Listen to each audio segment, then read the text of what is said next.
Uhuru.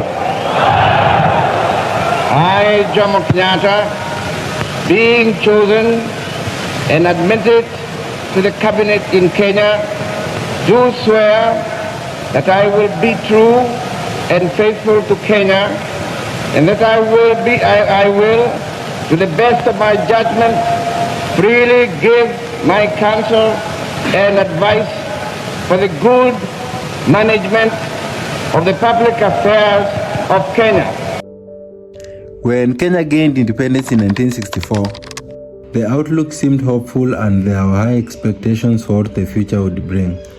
With a growing GDP, arable farmlands, beautiful wildlife, plenty of minerals and a hardworking population, the potential for economic prosperity for the young nation was great.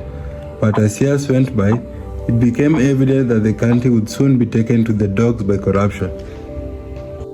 Upon taking office, Kenya's first president, Mr. Jomo Kenyatta, consolidated power in the hands of a few Kikuyu elite, which became famously known as the Kiambu Mafia. The group comprised of notable Kikuyu politicians from his backyard, including Biu Koinange, Charles Njonjo, Jeronge Mungai, and Samuel Gishuru. By appointing his close allies to key positions in the public and private sectors, Jomo Kenyatta laid foundations for a patronage system where he, the patron, rewarded his clan, Kikuyu tribesmen, with lucrative positions in government and business in exchange for their political support. The patronage policy was a product of colonial rule. You see, the British colonial administration that governed Kenya before independence engaged in exploitative practices that enriched a small European elite while excluding the majority of the African population from economic benefits. Corruption in the form of patronage and favoritism was an entrenched part of the colonial administration system, ultimately setting a precedent for post-independence governance in the nation. Mzee Jomo Kenyatta then introduced capitalist economic policies, including the Africanization policy, which prohibited non-citizens from controlling key industries. While this policy intended to give Kenyans control over the economy, Mzee Kenyatta used it to transfer businesses from foreigners to himself and his close allies. The ruling elite also received all government contracts and engaged in nepotism. As a result, most government jobs were filled with members of the Kikuyu community, while members of other ethnic groups like the Luo, Luya, Kamba, and Kalenjin shared the remaining slots. This contributed to a perception among many Kenyans that independence had simply seen the dominance of a British elite replaced by the dominance of a Kikuyu elite.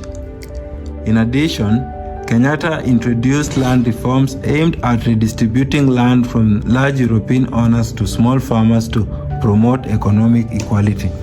Again, the first president and his political elite took advantage of the reforms to share large tracts of land left behind in the central Rift Valley and coast provinces among themselves and some of their supporters. The allocation not only led to inequitable redistribution of land, but also aroused great anger among landless Kenyans. Elsewhere, the regime allowed civil servants to operate personal businesses to supplement their income. The result was a proliferation of shadow companies and kickbacks for government contracts, as officials and politicians manipulated the system for personal gain. Other civil servants like the police and city council officers openly asked for bribes or kitu kidogo to perform their duties. By the time Jomo Kenyatta passed on in 1978, corruption had become institutionalized within the Kenyan government, civil service, and business community. His administration had created a powerful political and economic elite, with him and his close allies at the helm of the state's resources. This environment laid the groundwork for further corruption under his successors. Following Mzee Kenyatta's death, his deputy Daniel Toroitich Arap Moi became president, awaiting a by-election in 90 days. Moi was a Turgen, which is a sub-tribe of the Kalenjin community that resides in the Great Rift Valley. The Kiambu Mafia didn't consider Moi a perfect fit for the seat, terming him a passing cloud and wanted to plan their own candidate. On the other hand, Moi was a clever politician who knew how to play his cards right. He befriended a few members of the Kikuyu elite like Charles Jonjo and Mwai Kibaki and held strong campaigns across the country promising to improve the economy and form an inclusive government devoid of corruption and tribalism. These promises earned him an unopposed presidential bid, leading to his unanimous election to office in October 1978. Daniel Toroitich Arap Moi naapa kwamba nitakuwa mwaminifu kwa Jamhuri ya Kenya. After taking office, Moi released all the 26 political prisoners detained during the Kenyatta era. In 1979, he launched the Nyayo Milk Program to provide milk to skilled children and encourage attendance. He later strengthened the National Service to engage the youth in productive activities. Moi also spoke openly against abuse of office and cracked down on various corrupt officials. These actions convinced Kenyans that this was a new dawn and Moi would deliver his campaign promises and steer the country forward. In due course, however, Moi became more interested in consolidating power and neutralizing those against him following the failed attempted coup in 1982. Driven by a sense of revenge due to the unfair distribution of land and power under Mzee Kenyatta's administration and the Kiambu Mafia's plan to oust him, Moi's political and economic strategy focused on weakening the Kikuyu community in favor of the Kalenjin. Moi began removing Kikuyu figures from key positions in the government and private sectors and replaced them with his close associates who were mainly Kalenjins. The appointees, who included Nicholas Biwott, Paul Ngei, and Henry Kosgei, soon became a new class of elites loyal to President Moi.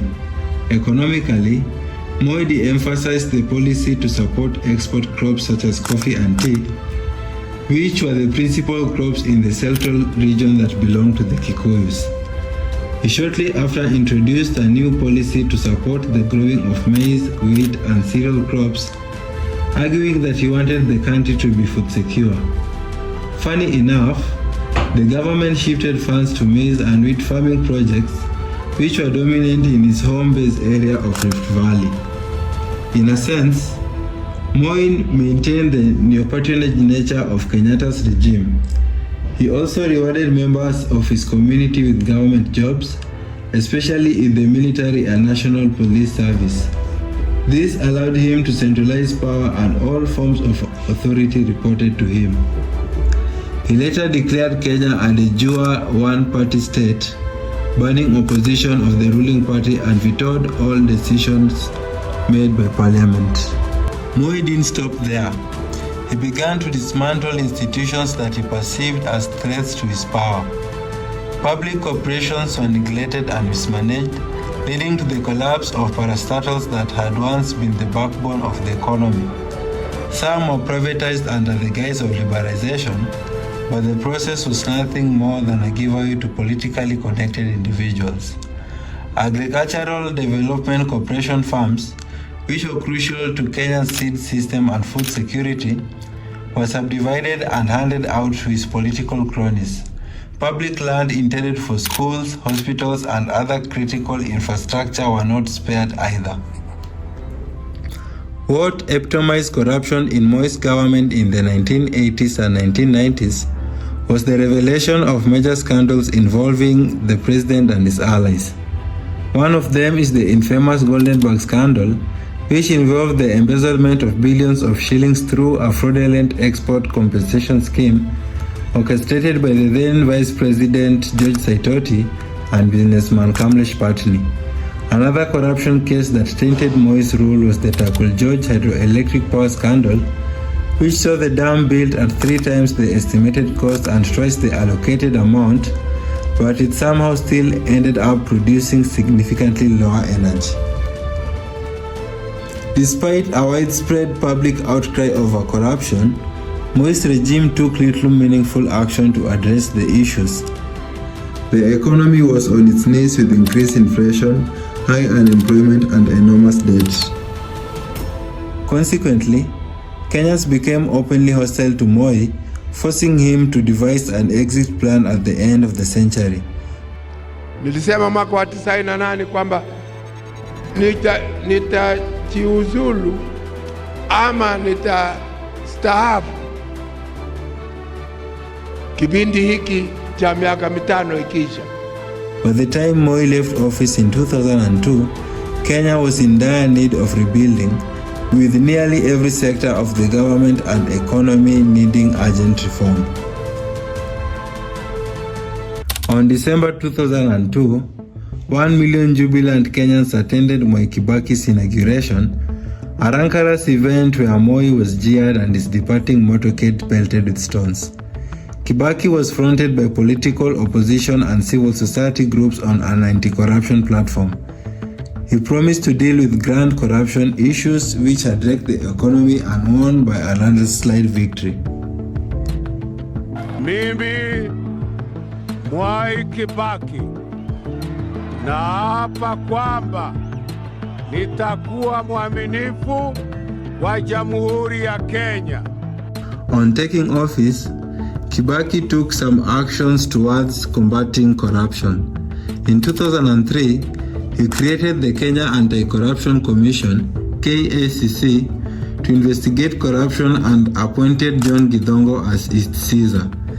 Githongo's investigations into corruption, particularly in the infamous Anglo-leasing scandal, led to the resignation of several key officials in government. Several other high-profile officials were arrested for corrupt activities across the nation.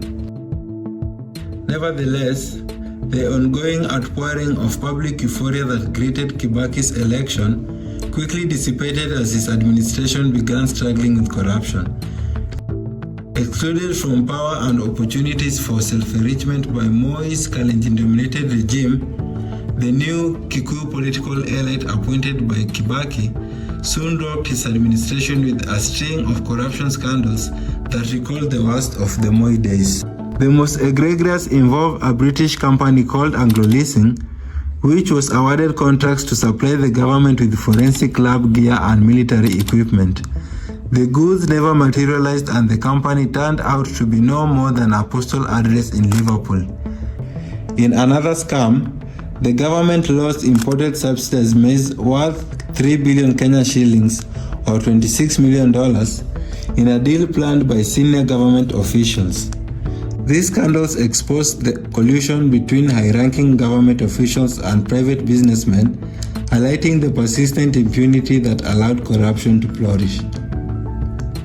Corruption in the judiciary also became common, as many powerful individuals paid officers in the judicial sector to help evade graft cases. Institutions like the police and anti-corruption agencies also became compromised and its officers often took part in corrupt practices. Kibaki's failure to enact meaningful reforms and the inability to prosecute high-ranking officials contributed to the growing disillusionment among the public until he left office. In 2013, President Kenyatta and his deputy William Ruto rose to office on the back of a moral conundrum. I, Kenyatta, in full realization of the high calling I assume as President of the Republic of Kenya, do swear that I will be faithful and bear true allegiance to the Republic of Kenya. The two had been indicted at The Hague for the worst crimes known to man, and yet, through clever spin and by cynically mobilizing nationalism, they succeeded in presenting what were a criminal indictment against them as a new age imperialism targeting Kenya.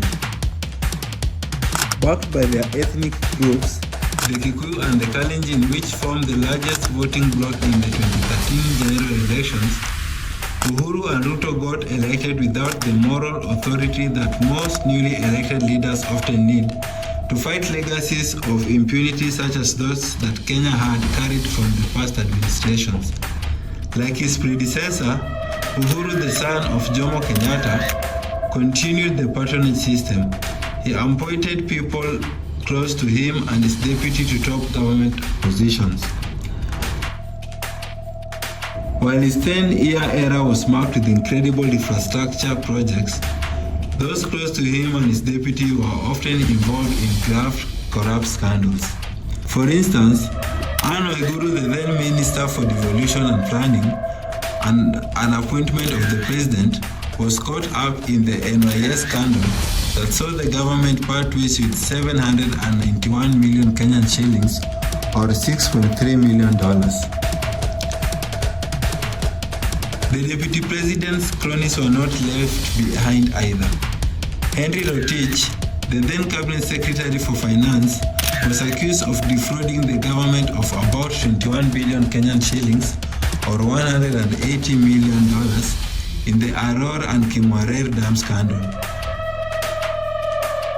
Other corruption scandals in the Uhurukenyatta administration included the Eurobond and the SGR sagas, which cost the country millions of shillings. Corruption became even more rampant in Uhurukenyatta's tenure, following the implementation of the 2010 constitution that created 47 new administrative units, replacing the 8 provinces formed during independence.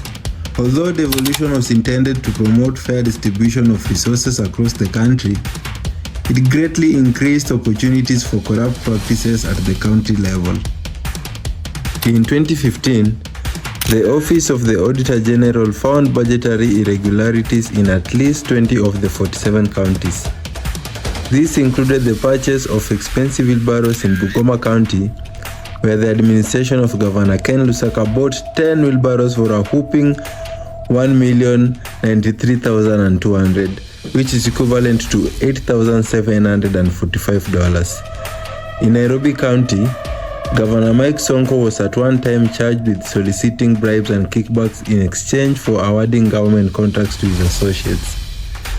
The list of corruption issues at the county level during Uhuru Kenyatta's era is endless. After 10 years of Uhuru's leadership, Kenyans ushered in President William Ruto in September 2022.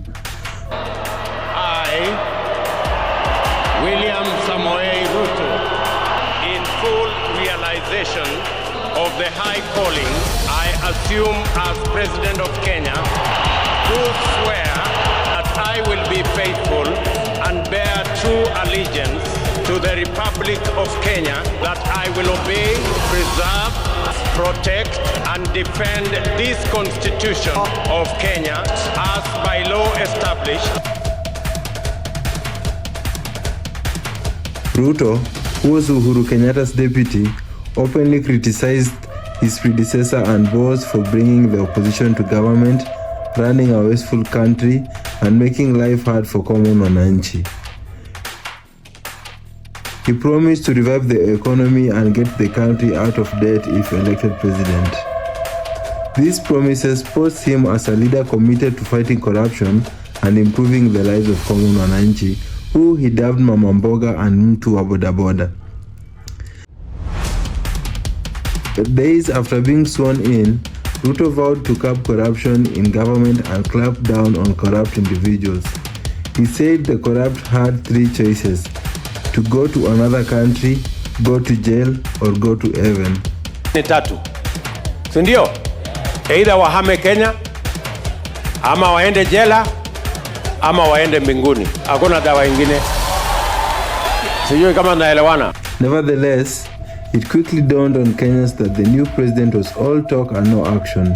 Under his leadership, Ruto not only continued the patronage system by appointing his close allies to important positions, but also failed to deal with corruption.